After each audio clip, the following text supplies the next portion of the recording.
नमस्कार दोस्तों, मैं कुणाल आपका स्वागत करता हूं। ये हमारी मध्यकालीन इतिहास के सीरीज का 20वां वीडियो है और आज का विषय है अकबर का कलात्मक योगदान। अकबर के कलात्मक योगदान के अंतर्गत हम लोग इसके वास्तुकला तथा चित्रकला में योगदान को देखेंगे तथा इसके नवरत्नों को भी नज़र दौड़ाएंगे। अकबर के विरासत को देखें तो बाबर तथा हुमायूं आते हैं, जिनका समय काल बहुत कम समय का रहा है, जिनके शासनकाल में उतनी ज़्यादा कलात्मक विकास नहीं हो पाया जितना अकबर के काल में कलात्मक विकास हुआ है, क्योंकि अकबर को लगभग 50 वर्षों का शासन मिला है। इसलिए अकबर को वास्तुकला और चित्रकला के संस्थापक के रूप में जाना जा सकता है। तो आइए देखते हैं कि अकबर के काल में क्या क्या कलात्मक विकास हुआ है। पहला है कि मुग़ल काल के सांस्कृतिक पक्ष या मुग़ल काल का कला को हम लोग अकबर के काल के से जोड़ के देख सकते हैं, क्योंकि हमने पिछले अध्यायों में पढ़ा था कि पूरा का पूरा मुग़ल काल अकबर में समा जाता है इसके कलात्मक योगदान तथा अन्य योगदानों के कारण। अकबर को वास्तुकला एवं चित्रकला को संस्थापक माना जा सकता है, क्योंकि इसी काल में इन चीज़ों का शुरुआत होती है और बाद में आगे चल के शासकों के बीच में जहांगीर, शाहजहाँ के कालों में ये ऊंचाई पर पहुंचती है। अकबर की कलात्मक रुचियाँ जीवन दर्शन और उदारवादी नीतियाँ को देखते हुए और इसके काल जो रहा है, टकराव का कम, शांति का काल ज़्यादा रहा है। इस कारण इस काल में कलात्मक विकास बहुत ज़्यादा हुआ है। अगर शांति का काल रहेगा तो कलात्मक विकास बहुत ज़्यादा होगा। शांति के काल में कला और संस्कृति फलती फूलती है और इस समय उनको अवसर मिलता है कि ये अपना विकास कर सकें। ठीक है, तो शुरुआत हम लोग सबसे पहले अकबर के नवरत्नों से करेंगे, क्योंकि इनका भी संबंध कुछ सांस्कृतिक पक्षों से रहा है, जिसके अंतर्गत सबसे पहले अपने हैं अबुल फल्ज या फजल। आप लोग ध्यान रखिएगा, दोनों नाम मिलेगा आपको। ठीक है, ये मूलतः इतिहासकार थे, इसको ध्यान रखिएगा। क्या थे? मूलतः इतिहासकार थे और इनकी दो रचनाएँ बड़ा ही इंपॉर्टेंट है एग्जाम के दृष्टि से। आईने अकबरी और अकबरनामा, जो अकबरकालीन इतिहास की झलक प्रदान करता है। जो आईने अकबरी एक प्रोजेक्ट के रूप में तैयार किया गया था, ये अचानक से तैयार नहीं हुआ था। इसको तैयार होने में लगभग 42 वर्षों का समय लगा और 1598 में ये तैयार हुआ था। अकबर के बारे में, इसके आईने अकबरी में अकबर के बारे में शाही नियम, कानून, प्रशासन, सेना संगठन, प्रांत का भूगोल, लोगों की सामाजिक धार्मिक रीति रिवाजों का वर्णन मिलता है। तो आप देखिए कि अकबर के काल में जितने भी चीज़ें घटी है, इसको पढ़ने के बाद हमें सब कुछ की जानकारी मिल सकती है। इसमें 5 बार संशोधित भी किया गया था इसे। और एक आलोचनात्मक पार्ट आता है कि अबुल फजल एक दरबारी इतिहासकार थे, तो इसके जो निगेटिव पार्ट थे, आलोचनात्मक पार्ट थे, ये स्पष्ट रूप से इसमें व्याख्या नहीं किए हैं और ये अप्रत्यक्ष तौर पे भी प्रयास नहीं कर सकते थे कि इन सब नकारात्मक चीज़ों का इसमें व्याख्या किया जा सके। लेकिन जब जांच पड़ताल की गई तो हल्की फुल्की छोटी जानकारियाँ मिसिंग थी, बाकी बिल्कुल सही थी। इसके आईने अकबरी में जो भी वर्णित है वो ये अकबरकालीन इतिहास के बारे में सही जानकारी प्रदान करती है।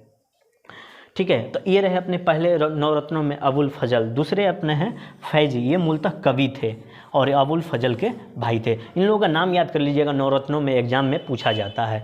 और ये तो दो मस्ट है, आईने अकबरी, अकबरनामा जरूर याद कर लीजिएगा। किसका है?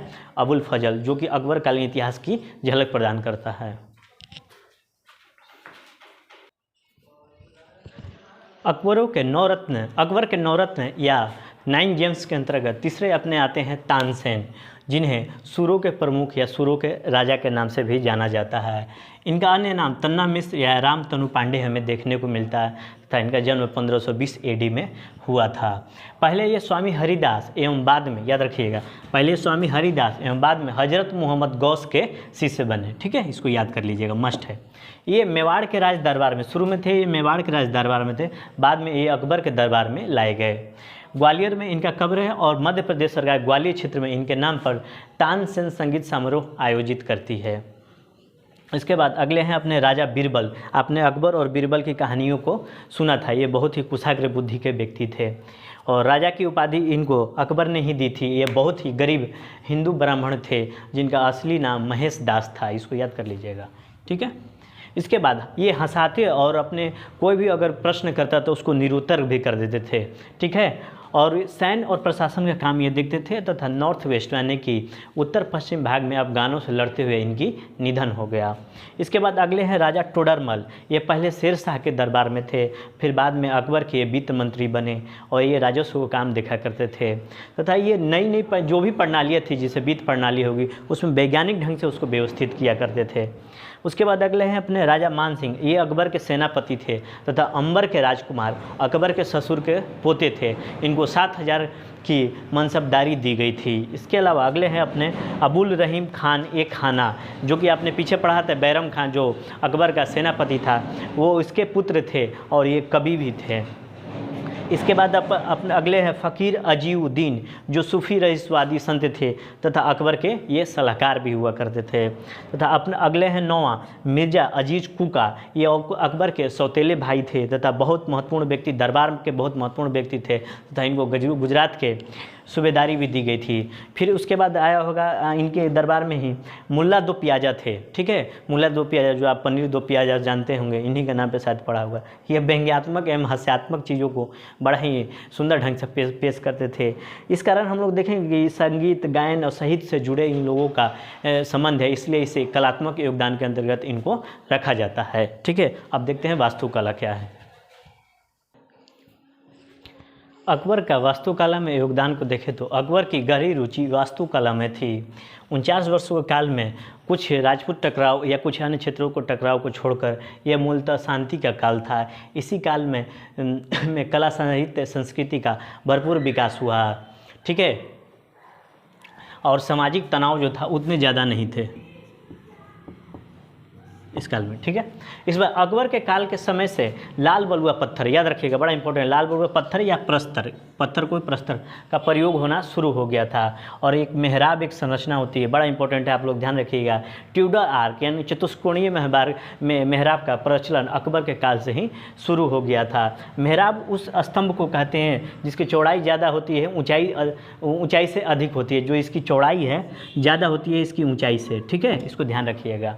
और इससे अंदर की चीज़ें बहुत ही विशाल एवं स्पष्ट रूप से दिखाई देने लगेगी। आप जाइए, हुमायूं का मकबरा हो गया, तो आप देखेंगे कि वो मेहराब शैली बनाया गया। इस कारण से क्या होगा ना कि इसकी चौड़ाई ज़्यादा रहती है, ऊंचाई कम रहती है, तो आप देखेंगे कि बहुत ही भव्य सा लगेगा। शेरशाह में मैं अभी हाल ही में गया था, वहाँ भी सेम चीज़ का उपयोग किया गया था।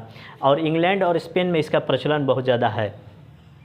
कुछ प्रमुख निर्माणों को देखें तो अकबर ने आगरा का किला बनवाया था, इसमें भी लाल बलुआ प्रस्तर का उपयोग किया था। और इस किले के अंदर हरब था, जहाँ इसकी रानियाँ रहा करती थी। ठीक है, याद कर लीजिएगा, हरब।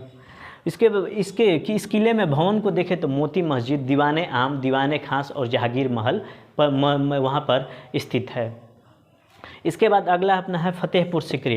ये इंडो इस्लामिक वास्तुकला, भारतीय फारसी वास्तुकला का मिश्रण का सबसे बेस्ट उदाहरण है। गंगा जमुना तहजीब की भी प्रतीक मानी जा सकती है। इसके भवनों को देखें तो ये बुलंद दरवाज़ा जो 176 फुट का है तथा 1572 एडी में गुजरात विजय के उपलक्ष्य में इसको बनाया गया था।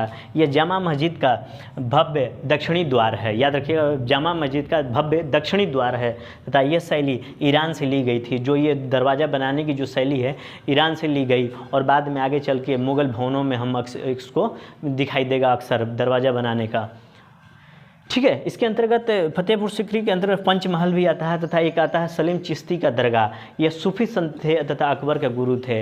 अकबर को इन्हीं के आशीर्वाद से पुत्र रत्न की प्राप्ति हुई थी, जिसे जहांगीर के नाम से जाना जाता है। आगे चलकर अपने गुरु के सम्मान में, गुरु की प्यार के वजह से, गुरु से लगाव की वजह से अपने पुत्र जहांगीर का नाम इन्होंने सलीम रखा था। ठीक है, और इस सलीम चिश्ती के दरगाह में जाली का काम किया गया। पत्थरों को छोटे छोटे नक्काशी काट कर जाली जैसा बना दिया गया। आप जाकर देखेंगे तो एक बड़ा ही सुंदर सा जाली वर्क आपको देखने को मिलेगा। ठीक है, और भी देखते हैं वास्तुकला के अंतर्गत। अकबर के अन्य वास्तुकला में योगदान को देखे होते हैं हुमायूं का मकबरा जो दिल्ली में है बनाया। उसके बाद 1993 में इसे यूनेस्को ने विश्व विरासत यानी कि वर्ल्ड हेरिटेज साइट घोषित कर दिया है। इसके बाद राजपूत रानियों के लिए जो महल बनवाए उस पर गुजरात शैली का प्रभाव दिखता है। इसमें विभिन्न रंगों के टाइल्स का प्रयोग में फारसी प्रभाव स्पष्ट रूप से यहाँ पर दिखाई देगा। अकबर का मकबरा जो है जहांगीर के द्वारा बनवाया गया था और 1617 एडी में सिकंदरा आगरा में बनवाया गया था। तो ये रहा वास्तुकला। हमने नवरत्नों को देखा, वास्तुकला को देखा, अब चित्रकला को देखते हैं। अकबर के काल की चित्रकला, मुगल काल की चित्रकला की नींव अकबर ने ही रखी थी। इसके बाद चित्रकला का ये बहुत बड़ा प्रेमी था, इसलिए चित्रशाला जिसे कारखाना भी कह सकते हैं बनवाई है और चित्रों को निरीक्षण करने के लिए निरीक्षक को भी रखा, जिसके अंतर्गत मीर सैयद अली और अब्दुल समद प्रमुख हैं। इसके बाद चित्रशाला में पूरे देश के चित्रकार बनाए गए थे, जिसका उल्लेख आईने अकबरी में मिलता है। यहाँ पर निम्न जाति के चित्रकार भी आए हुए थे।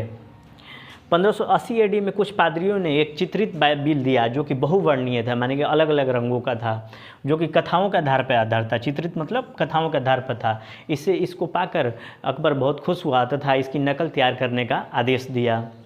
उसके बाद अकबरनामा, महाभारत तथा फारसी कहानियों का इसके काल में ही चित्रित किया गया। इसके बाद देखेंगे कि जब यूरोपीय चित्रकार जब आए तो जो चित्रों में छाया और प्रकाश का महत्व बढ़ गया और सूर्य की जो थी क्षितिज को थोड़ा सा डाउन किया गया, सूर्य स्पष्ट रूप से दिखाई देने लगा। और उसके बाद क्या हुआ कि ये जो चित्र थे ये रहस्यवादी और खूबसूरती का प्रतीक बनते चले गए।